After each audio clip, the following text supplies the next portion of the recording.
Hi, I'm Alyssa Nadworny, and this is NPR's Book of the Day. This week, we've been celebrating the 250th birthday of the U.S. here on the NPR Books podcast, and we're revisiting some author interviews on important nonfiction books that speak to U.S. history. We have finally made it to Friday, and so today, we're going to look at how two fiction books take on this momentous occasion. In a moment, we talk with Margaret Verble about her book, the novel When Two Feathers Fell from the Sky. But first, the latest by author Tayari Jones.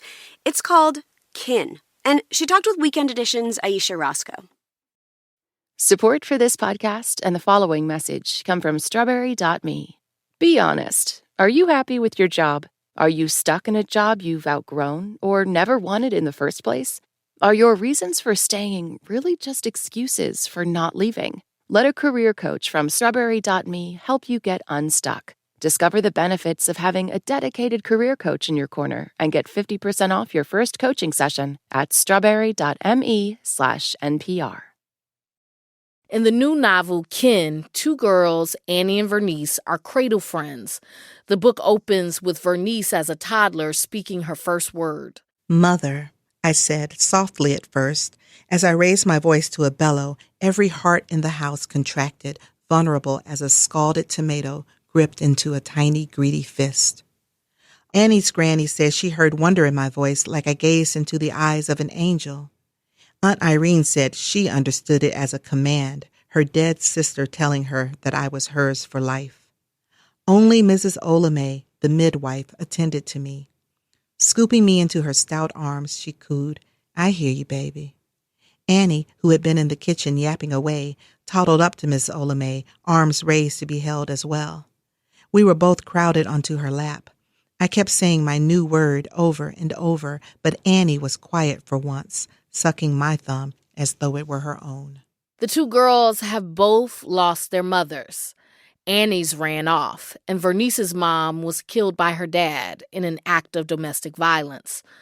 The story follows the girls as their paths in life diverge, and they discover the complexities of their sisterhood, all the while navigating being Black women in the Jim Crow South.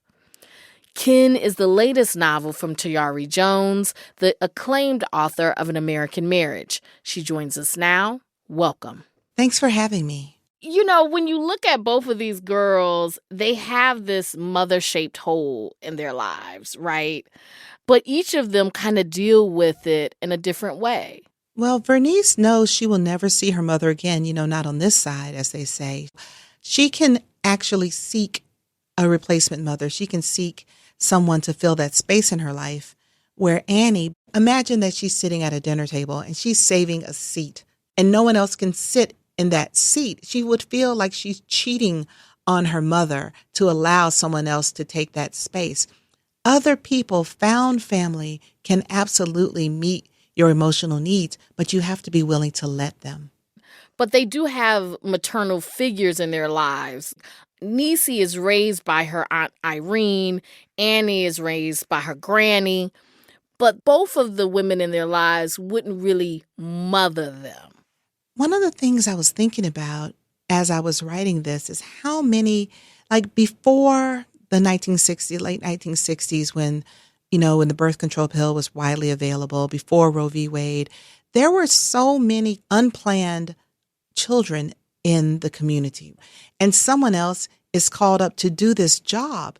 And to be called to mother when that was not, what you had planned to do, it's a lot to ask for that person to have that full emotional attachment, particularly like Niecy's aunt who raised her was what the young people these days would call child-free. Yeah. She enjoyed not having children, living a life in the promised land of Dayton, Ohio, and she comes home for her mother's funeral and ends up raising a child.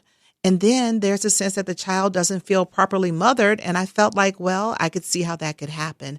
Black women are either stereotyped as terrible mothers or just bottomlessly maternal. And so I was really interrogating, what does it mean to mother by choice? And what does it mean to mother not by choice?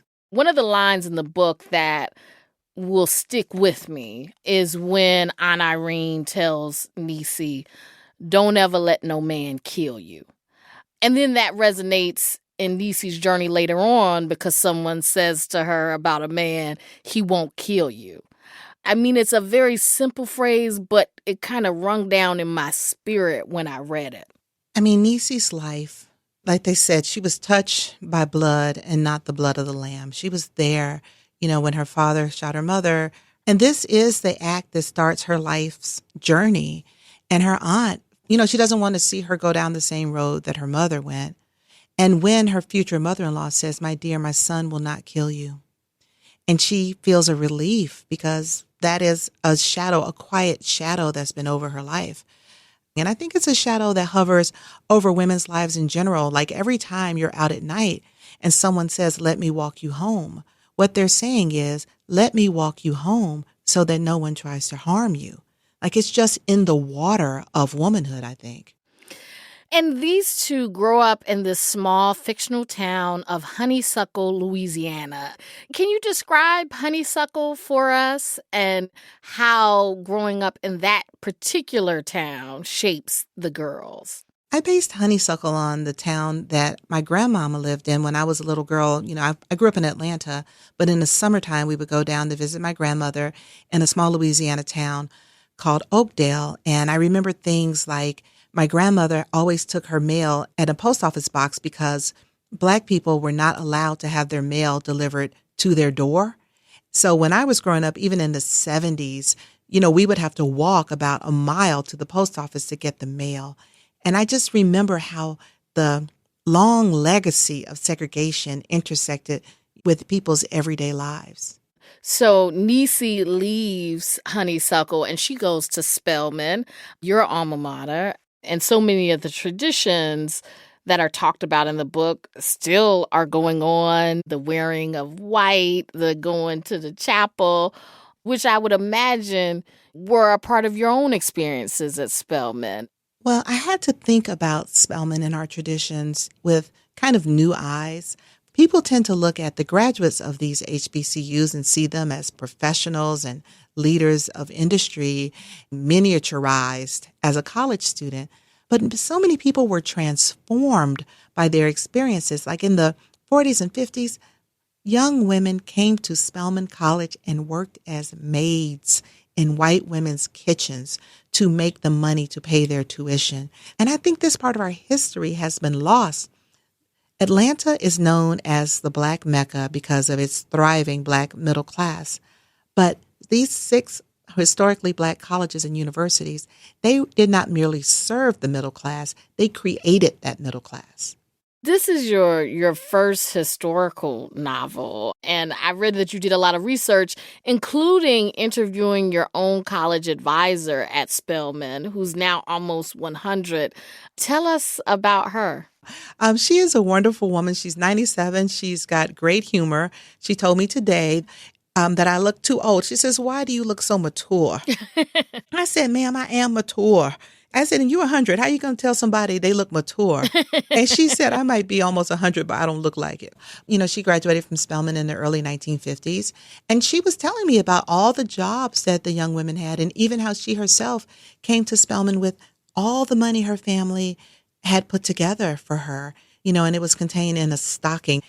And she's a 97-year-old Black woman with a PhD in Shakespeare and telling me I look old. I'm sure she doesn't look it. I'm sure she doesn't look any bit of 97. This is your first book since An American Marriage in 2018. How did it feel making this book? Ken is not the book that I was contracted to write. I had what I thought was this great idea to write about gentrification in the modern South. And it just wasn't coming together. You know how sometimes someone who plays in a band, like a jazz band, and they will say, "Oh, the band was swinging tonight," or they'll be disappointed and say the band wasn't swinging. This novel that I was trying to write, it wasn't swinging. Finally, after a couple, 3 years, I just started writing on a piece of paper with a pencil. And I just wrote whatever came to mind. And that's when I met Annie and Niecy. And so here I am writing this novel because I said, oh, my goodness, these people seem to be living in the 1950s. So certainly they must be the parents of my real characters because I do believe myself to contain multitudes, but I do not believe myself to contain a historical novel.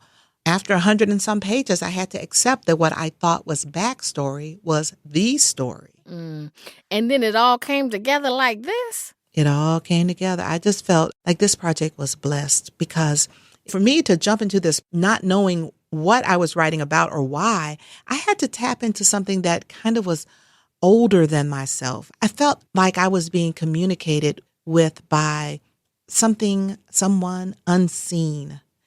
And I had to not fear it and just kind of lean into it and have faith. That's beautiful. And you were swinging. Apparently. I could tell as I was reading it, you were swinging. Well, I will take that. Thank you so much. That's Tayari Jones. Her novel, Ken, is out now. Thank you for being with us. Thank you for having me. This was fun. This message comes from Granger. This is the story of the one. As a procurement manager for a hospital system, she keeps every facility in her network stocked and ready. That's why she counts on Granger to be her single source for thousands of products, from disinfectants to lighting, air filters, and more. And with fast, dependable delivery, Granger helps her keep every facility stocked, safe, and running smoothly. Call 1-800-GRANGER, click Granger.com, or just stop by. Granger, for the ones who get it done. And now to Margaret Verble, who was interviewed by Ari Shapiro about her novel When Two Feathers Fell from the Sky. Just south of Nashville, there is a sign in a suburban neighborhood. It's a historical marker describing an amusement park and zoo that existed a century ago on that site. That park, in 1926, is the setting for the new novel When Two Feathers Fell from the Sky. It's by Margaret Verble, whose earlier work made her a finalist for the Pulitzer Prize. Welcome to All Things Considered. Thank you. It's so nice to be here. Thanks for having me on. I was most of the way through reading this book when my producer alerted me to the fact that Glendale Zoo was a real place. Tell us about your connection to this piece of almost forgotten history. Well, I was raised in a neighborhood that was built on the grounds of that old park zoo. And there were remnants of it throughout that neighborhood. Like what? Paint a picture for us. Well, like, for instance, the trees that line the trolley track are still there. In fact, I walked through them on my way to Glendale Elementary School. And there were steps that had led up to the zoo. And the remnants of the bear cage were still there. So you decided to set this book there. What made you choose this place in 1926? What was it about that place and that time? I knew I was going to write a book set there, but I didn't know exactly when it was going to be. And so I searched the archives of the Nashville Tennessean to get background on that park zoo. And it just so happened that in 1926, there were a couple of things that occurred that made the paper there. And I thought, this would be a good time to set it. And I'd set what were those things? line. Well, one of those things was the fact that I found evidence that there had actually been a hippopotamus there in 1926. And I had always thought that there was a hippopotamus or a rhinoceros there. Didn't know which because we had found bones as children. Big bones. Big bones. So that's the kind of thing that I was looking for. And that's the kind of thing that led me to that particular era. It's a time of such change with electricity arriving, cars arriving. The Scopes monkey trial figures into the book, which was taking place in Tennessee. It's really, it feels like the cusp. Yes, and it's of all the decades in the past, I think the 1920s are more similar to the times we're living in now. What makes you say that? Well, because it was a time of a lot of division and a lot of just really awful racism and people just not being able to get along with each other. For instance, the Scopes trial, that caused huge divisions. This is over evolution. Over evolution, that's right. That broke up marriages. It broke up friendships. People stopped speaking to each other over that, particularly in Tennessee, but I think also in the entire country. So we're sort of living through those kinds of times now. So the 20s reverberate with me. The title of this book, When Two Feathers Fell from the Sky, refers to your main character, a woman named Two Feathers. Tell us about her. Well, she, in the book, is a Cherokee Indian who is on loan from the Millers Brothers Wild West show to the Glendale Park Zoo. And that Wild West show really went on for decades. And they were having trouble in the 1920s making money. And so they loaned some of their performers out. So that really did happen. And there was a Two Feathers performer at Glendale. Now, I don't know that that woman was on loan from the Millers Brothers ranch in Oklahoma, but I did find that name repeated again and again in advertisements about how brave and daring she was, because she was a horse diver, which, a lot of people don't even know what a horse diver I is had never today, heard of it. Tell us what it is. Well, for decades, people thought that it was really fun to go watch horses dive into water from platforms. With a person on the horse's back. With a person on the horse's back. And so this particular character is a horse diver. And she dives off a platform into water. That's her business. That's what she does 2 or 3 times a day. And there was a horse diver at Glendale. In the author's note, you write about learning in the 4th grade that settlers proclaimed this land theirs for the taking, and that the taking entailed killing a lot of Indians. And then you write, my mother, a 4th grade teacher with a Cherokee family still very much alive in Oklahoma, had to teach that racist faux history year after year. And so I wonder whether this book is, among other things, an effort to correct the historical record. Absolutely it is. At its deepest level, that's what this book is about. Now, on top of that, there's all sorts of fun things, but it is at the very foundation of it is an attempt to correct that. Did you ever talk to your mother about that, what that felt like for her? I did not talk to my mother about that. You just didn't talk about that stuff then.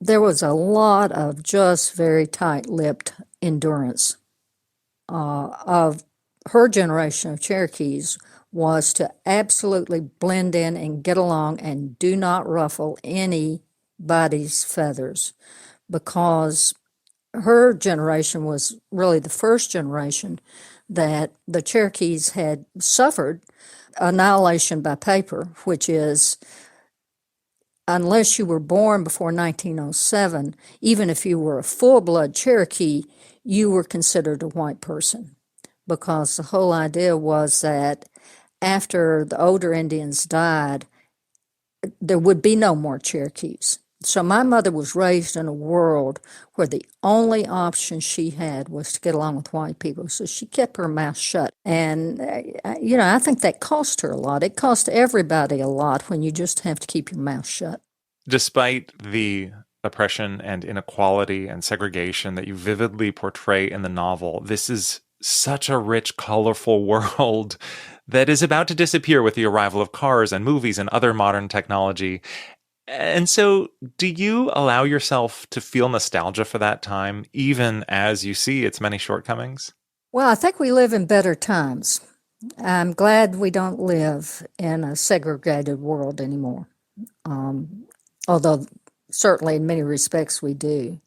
But I don't have nostalgia for the segregated South. I was raised in it, and I don't think it's right.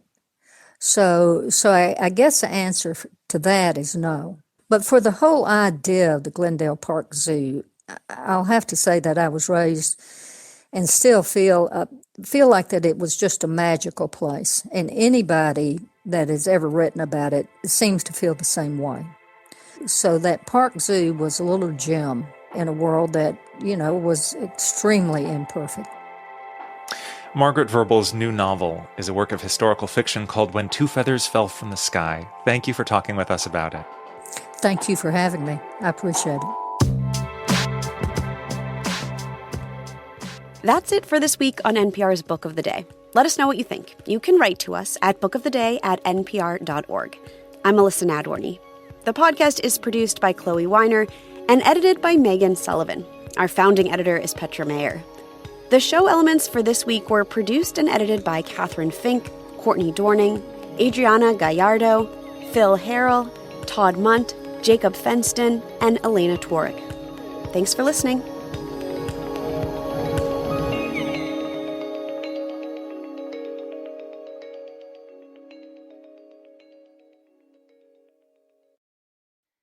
This message comes from Prolon. Want to look and feel your best this spring? Prolon's 5-day fasting mimicking diet is a clinically developed nutrition program with the goal of promoting fat loss while protecting lean body mass. Developed at USC's Longevity Institute, it aims to assist the body in entering a fasting-like state that helps reset metabolism, target visceral fat, and support healthy metabolic markers. Get 15% off plus a bonus gift when you subscribe at prolonlife.com/NPR. This message comes from NPR sponsor Charles Schwab with its original podcast on investing. Each week, you'll get thoughtful, in-depth analysis of both the stock and the bond markets. Listen today and subscribe at schwab.com/oninvesting or wherever you get your podcasts. Instead of scrolling mindlessly, engage mindfully with the NPR app. With a mix of on-demand news, stories from this station, and your favorite podcast, you can relax without shutting off your brain. Download the NPR app today.